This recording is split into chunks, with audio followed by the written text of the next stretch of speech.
नमस्कार, सुबह के 10 बज गए हैं। वक्त हो गया है न्यूज रूम लाइव का। आपके साथ मैं दीपिका सिंह। खबरों की शुरुआत होगी पश्चिम बंगाल से बड़ी खबर के साथ।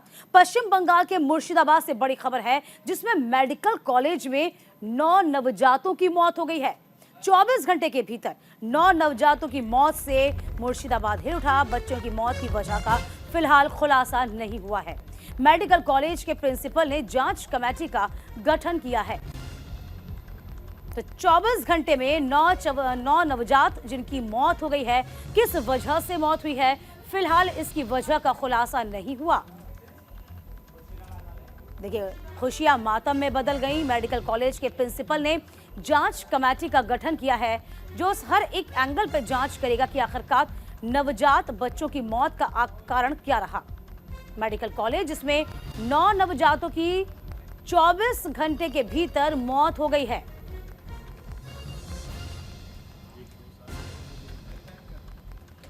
कहा यह भी जा रहा है कि 2 साल के बच्चे की भी मौत हुई है।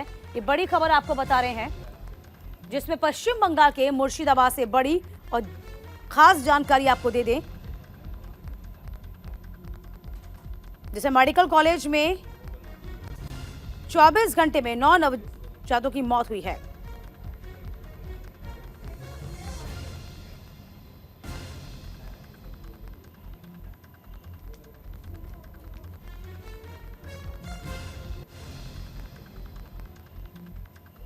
फिलहाल कारण क्या रहा है आपको बता दें। ऋतिक मंडल मुर्शिदाबाद मेडिकल कॉलेज है, जहां पर 24 घंटे बताए गए हैं। 9 नवजात शिशुओं और एक 2 साल के बच्चे की मौत हुई है। एक ही दिन में इतने बच्चों की मौत होना अब कई सवाल खड़े कर रहा है। गंभीर सवाल खड़े हो रहे हैं। फिलहाल राज्य में हड़कंप है। मौत के कारणों का फिलहाल अभी कोई खुलासा नहीं हुआ।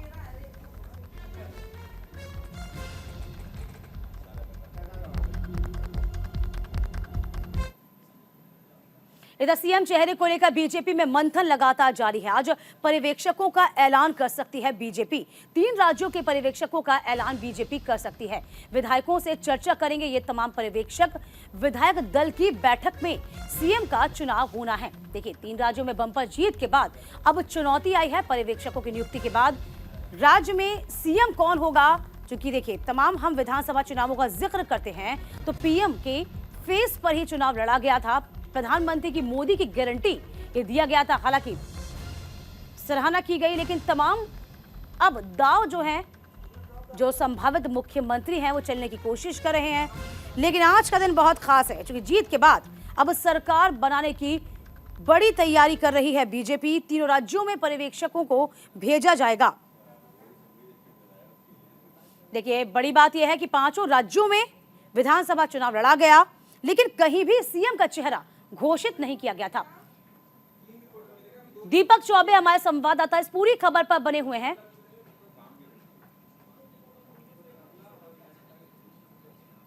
चलिए, दीपक चावला और अनिल पुसुदकर जी मध्य प्रदेश छत्तीसगढ़ के स्टेट हेड हमारे साथ मौजूद हैं। उनका रुख कर लेते हैं। अनिल जी, कैसे देखें आज पर्यवेक्षकों की नियुक्ति होनी है, उनका ऐलान होना है, इसके बाद तमाम पर्यवेक्षक भी जाएंगे अपने अपने राज्य। ये जिम्मेवारी कैसे सौंपी जाएगी?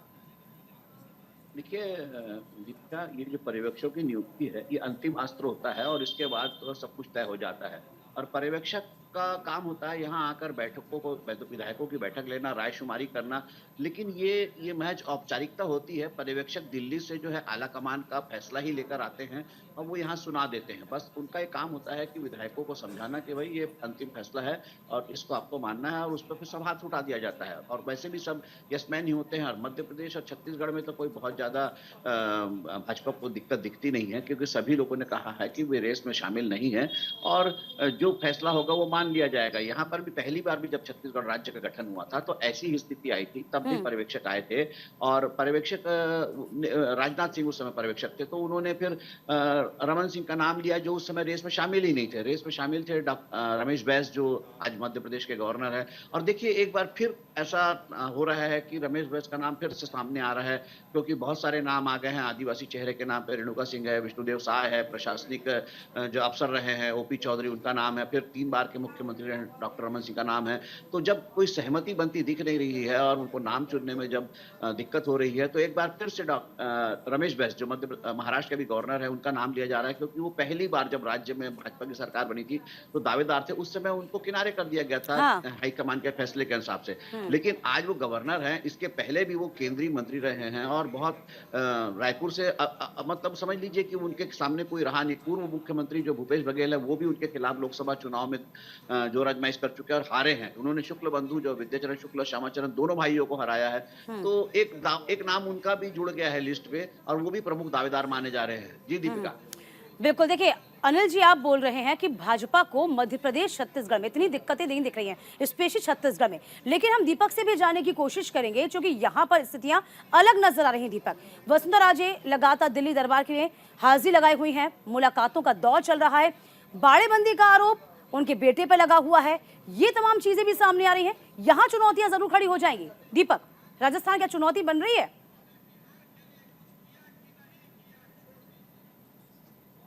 के मुख्यमंत्री है, कई सारे विधायक कट्टर समर्थक है और उनके सपोर्ट में हैं। उनके बेटे पर जो है आरोप भी लगाया कि उन्होंने करीब 5 से 6 विधायक बुलाया है और उनको में रखा गया है और जब उनको लेने गए तो उनको जाने नहीं दिया, उनको फोन तक नहीं उठाया। तो इस तरह के आरोप भी उन पर लगे। इस बीच वसुंधरा राजे कल दिल्ली में पहुंची है और लगभग 1.25 घंटे जो जेपी नड्डा है उनसे उनकी मुलाकात हुई। हालांकि उनकी मुलाकात मोदी अमित शाह से नहीं हुई, लेकिन जेपी नड्डा से उनकी घंटों तक मुलाकात हुई है। अब इस तरह की मुलाकात हुई है उसके बारे में अभी तक फीडबैक नहीं आया है, लेकिन उनका चेहरा भी जो है सबसे आगे। इसके अलावा ओम माथुर है, ओम बिरला है, राज्यवर्धन सिंह राठौर है, बालकनाथ है, प्रिया कुमारी है, इसके अलावा अर्जुन राम मेघवाल है, जीतू जोशी को हम नहीं भूल सकते। तो लगभग 7-8 जो चेहरे हैं भाजपा के राजस्थान की तरफ से वो दावेदार है। अब इनमें से किस एक को मुख्यमंत्री बनाना है और 1 या 2 पद जो है मतलब हम दीपक ये मान सकते हैं जो ऑब्जर्वर हैं वो पहले से ही, जिस तरीके से अनिल जी हमसे कह रहे थे कि वो पहले से ही उनके पास फैसला होता है, सिर्फ उनको नाम तय होते हैं, आके फैसला सुनाना होता है। तो ये 2 ऑब्जर्वर्स जो राजस्थान के लिए भेजे जा रहे हैं, इनकी क्या चुनौतियां रहेंगी? क्योंकि यहाँ पर स्थितियां राजस्थान में बहुत अलग नजर आती हैं। कहीं ना कहीं देखा जाए, यूं कहे बगावत का भी स्वर नजर आ जाएगा क्या? इसमें भी हम अंदेशा लगा सकते हैं? देखिए, बगावत की तो कोई बात नहीं होती। जितनी भी सीटें हैं भाजपा की 115, उसकी 1/3 यानी कि लगभग वो विधायक अगर कांग्रेस में जाएंगे तभी कुछ हो सकता है, जो कि बिल्कुल एक तरह से असंभव है। यानी कि भाजपा को कोई नुकसान जो है राजस्थान में नहीं हो सकता। और 42 विधायक किसी के खेमे के है भी नहीं, कोई कितने भी बड़े बड़े दावे करे, 42 विधायक है भी नहीं, तो ये भी असंभव है। ये भाजपा पार्टी है, ये कांग्रेस नहीं है। यहाँ पर डिसिप्लिन है, कोई भी सामने आके कुछ नहीं बोलता। बिल्कुल, संगठन की ओर से जो बात कह दी जाती है उसी पर मुहर लग जाती है। दीपक चावला, दीपक आप जरा रुकिएगा, दीपक भी हमारे साथ जुड़ गए हैं चौबे इस वक्त दिल्ली से। दीपक, देखिए ऑब्जर्वर की नियुक्ति की जा रही है, पर्यवेक्षकों की नियुक्ति की जा रही है, इन तमाम पर्यवेक्षकों को भेजा जाएगा। क्या ये औपचारिकता ही रह जाएगी जिस तरीके से हमारे स्टेट हेड बता रहे हैं, अनिल जी बता रहे हैं, या ये अपने दिमाग में पहले से ही फैसला लेकर आए हैं, बस सुनाना बाकी है? क्या माना जाए?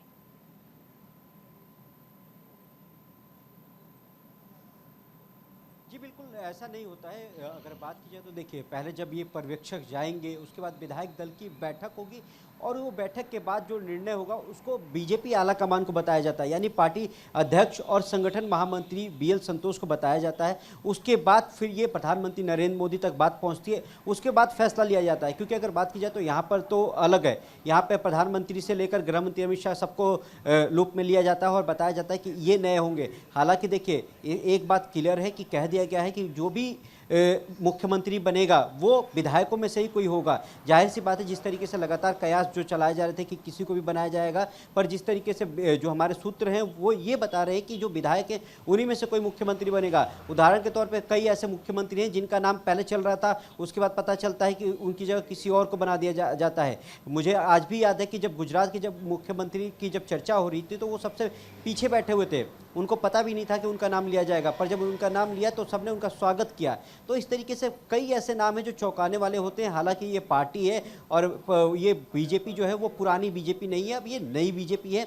इसमें बहुत सारे पेचे होते हैं अगर बात की जाए तो, क्योंकि देखिए इसमें अगर देखा जाए तो 2024 का समीकरण भी देखा जाएगा कि ऐसे कौन से मुख्यमंत्री बनाना ठीक रहेगा जो 2024 में बीजेपी को दोबारा केंद्र की सत्ता में वापस लाए। ये बात जो आपने कही है दीपक, जब ये पर्यवेक्षक जाएंगे और देखिए सबसे बड़ी बात ये होगा कि वो कौन से भारी भरकम। हाँ बिल्कुल, सब बात कंप्लीट करिए। हाँ बताइए।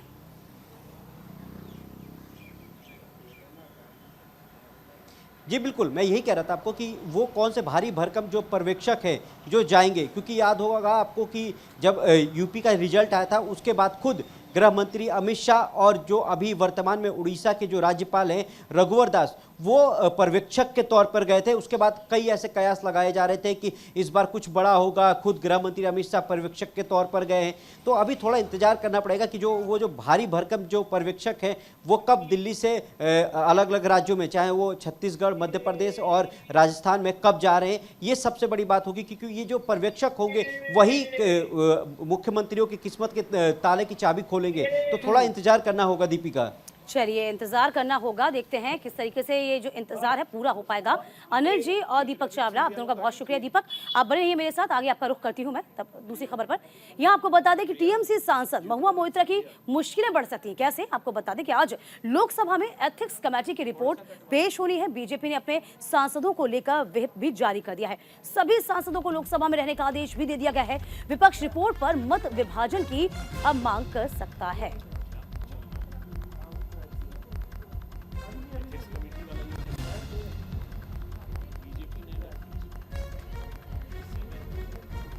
तो कैश फॉर क्वेरी मामले में ये पूरा मामला है। मामला क्या है जरा ये भी समझा दें। मालूम हो कि सांसद महुआ मोइत्रा पर अडानी समूह और प्रधानमंत्री नरेंद्र मोदी को निशाना बनाने के लिए कारोबारी दर्शन हीरानंदानी के कहने पर सदन में सवाल पूछने के बदले रिश्वत लेने का आरोप लगा था। और इस मामले पर भाजपा सांसद निशिकांत दुबे ने वकील संजय जय अनंत देहाद्रोही के माध्यम से मोइत्रा के खिलाफ लोकसभा अध्यक्ष और ओम बिरला को इस बाबत शिकायत भेजी थी। वहीं भाजपा सांसद विनोद कुमार सोनकर की अध्यक्षता वाली लोकसभा आचार समिति ने इस महीने की शुरुआत में अपनी रिपोर्ट सौंपी थी, जिसमें मोइत्रा को निष्कासित करने की सिफारिश की गई थी।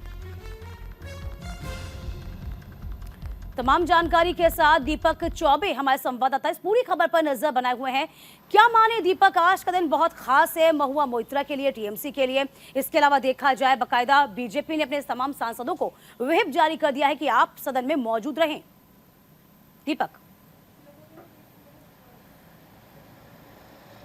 बिल्कुल, देखिए, और कल ही बीजेपी ने अपने सभी सांसदों को एक लाइन का व्हिप जारी कर दिया था कि जिसमें कि आपको सदन में रहना अनिवार्य होगा। हाँ। हालांकि अगर बात की जाए तो जो महुआ मोइत्रा हैं उनकी किस्मत का फैसला आज संभवतः हो सकता है, क्योंकि अगर बात की जाए तो जिस तरीके से उन्होंने लॉगिंग पासवर्ड जो हीरानंदानी को दिया था उसको लेकर आज रिपोर्ट सौंपेंगी। और देखिए, जो बीजेपी की सांसद है अपराजिता सारंगी, वो आज लोकसभा में रिपोर्ट सौंपेंगी। उसके बाद हो सकता है कि इसमें वोट की भी बात हो रही है, जिस तरीके से वोट की, पर जिस तरीके से अगर बात की जाए तो लगातार कैश फॉर क्वेश्चन की बात हो रही थी, उसमें कहीं ना कहीं महुआ मोइत्रा का नाम उसके बाद आया। उसके बाद लोकसभा स्पीकर ने कार्रवाई की। तो थोड़ा सा इंतजार करना पड़ेगा आखिर उस रिपोर्ट में और क्या क्या बातें निकल आई हैं। हालांकि अगर बात की जाए तो दीपिका, महुआ मोइत्रा ने ये तो माना है कि हाँ, उन्होंने लॉगिंग आईडी और पासवर्ड हीरानंदानी को दिया था। यानी कि अब थोड़ी देर इंतजार करना पड़ेगा कि रिपोर्ट में क्या निकल कर आता है, किस्मत किसके साथ आएगी। यानी कि जिस तरीके से, और हाँ, एक बात और मैं आपको बता दूं कि जब ये रिपोर्ट सदन में पेश होगी तो हंगामे के पूरे आसार है, क्योंकि टीएमसी चुप बैठने वाली नहीं है। वहीं अगर बात की जाए तो दानिश अली जो बीएसपी के सांसद हैं वो भी लगातार कह रहे हैं कि हम चाहते हैं कि इस पे वोट हो। तो थोड़ा सा इंतजार करना पड़ेगा कि सदन सुचारू रूप से चले, ये भी सबसे बड़ी बात होगी दीपिका। चर्चा होने से पहले यूं कहे कि तमाम जो सिफारिशें हैं उस पर भी चर्चा होगी। यानी कि एक हम ये मान सकते हैं दीपक कि इसमें फैसला तुरंत नहीं लिया जा सकता। चर्चा की जाएगी, उस पर पूरा मंथन किया जाएगा, तब जाकर एक बड़ा फैसला लिया जा सकता है। दीपक। बिल्कुल, देखिए, क्योंकि अभी क्या है कि जो रिपोर्ट है वो अपराजिता सारंगी पेश करेंगी। हाँ। उसके बाद उस पर बहस होगी। पहले से अगर देखिए इसमें बैठक हो चुकी है, उसमें 6 जो सांसद थे उन्होंने अपना वोट पक्ष में डाला था।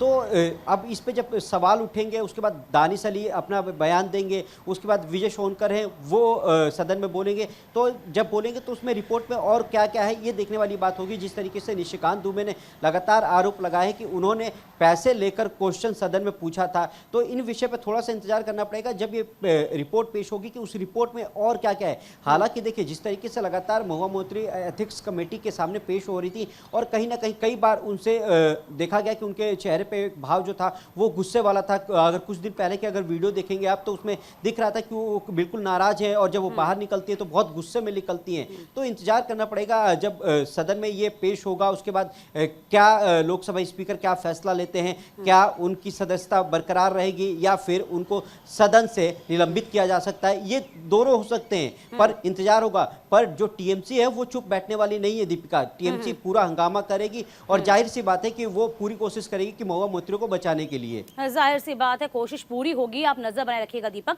बहुत शुक्रिया आपका तमाम जानकारी देने के लिए। चलिए, इस बीच आपको बता दें, उत्तराखंड के दौरे पर आज प्रधानमंत्री नरेंद्र मोदी होंगे। उत्तराखंड ग्लोबल इन्वेस्टर्स समिट का उद्घाटन किया जाएगा। आज हाउस ऑफ हिमालयाज की भी लॉन्च की जाना है। स्थानीय उत्पादकों की प्रदर्शनी का अवलोकन करेंगे। 44,000 करोड़ की परियोजनाओं का लक्ष्य होगा। देश दुनिया के निवेशक राजधानी देहरादून में आज जुट जाएंगे। 8,000 से ज्यादा लोगों के शामिल होने की संभावना है। अमित शाह करेंगे सम्मेलन का समापन।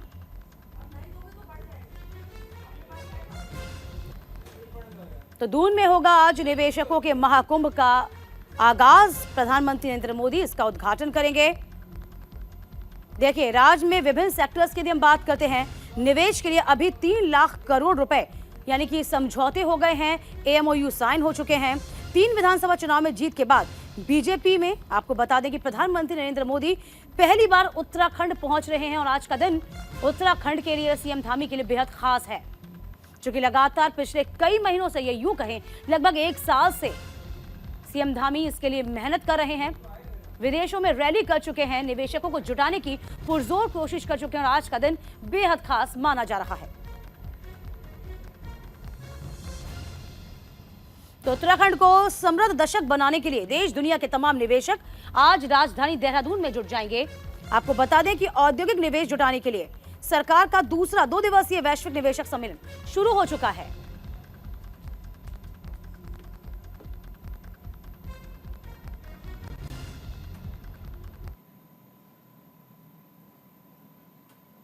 तो देखिए, उत्तराखंड ग्लोबल इन्वेस्टर समिट जिसका प्रधानमंत्री उद्घाटन करने वाले हैं, जरा इसकी खूबी आप जान लीजिए। उत्तराखंड ग्लोबल इन्वेस्टर समिट क्या है, आपको बता दें कि ग्लोबल इन्वेस्टर समिट ये थीम थी पीस टू प्रॉस्पेरिटी। जी हाँ, जिसमें पीएम 44,000 करोड़ के प्रोजेक्ट्स ग्राउंडिंग का भी शुभारंभ करेंगे। तो समिट में 3 केंद्रीय मंत्री शामिल होंगे। उत्तराखंड के 7 कैबिनेट मंत्री भी होंगे, जिसमें पूर्व मुख्यमंत्री, सांसद, विधायक उपस्थित आज रहेंगे। तो फिलहाल आपको बता दें कि बड़ा जमावड़ा औद्योगिक घराने का लगने वाला है, जिसमें बहुत सी उम्मीदें हैं। सीएम धामी को अपने प्रदेश के लिए पर्यटन में इजाफा हो जाएगा। इसी के साथ साथ औद्योगिक क्षेत्र में भी बढ़ावा मिलेगा, बढ़ोतरी मिलेगी। तो आज का दिन बेहद खास है उत्तराखंड के वासियों के लिए भी, क्योंकि पर्यटन की तो अपार संभावना है, लेकिन उद्योगों के लिए भी दरवाजे आज खुल जाएंगे।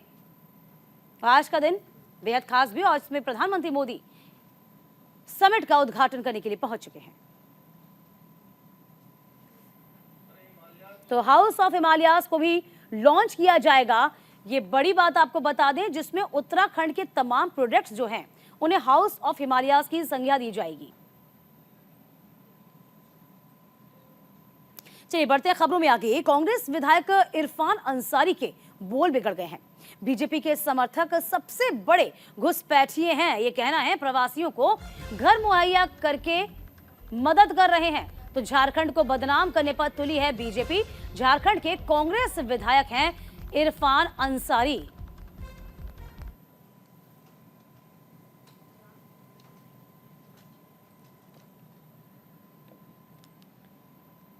देखिए इरफान अंसारी के बिगड़े बोल। झारखंड के कांग्रेस विधायक इरफान अंसारी जहां बीजेपी पर बड़ा और गंभीर आरोप लगाते हुए सामने आए।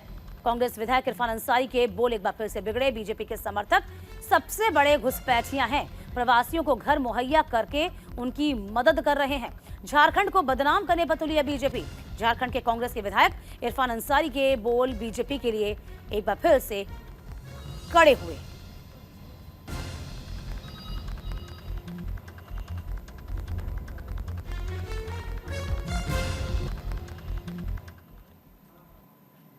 संजय सेठ सबसे बड़ा घुसपैठ बांग्लादेशी नहीं है, ठीक है, बीजेपी के लोग हैं यहाँ।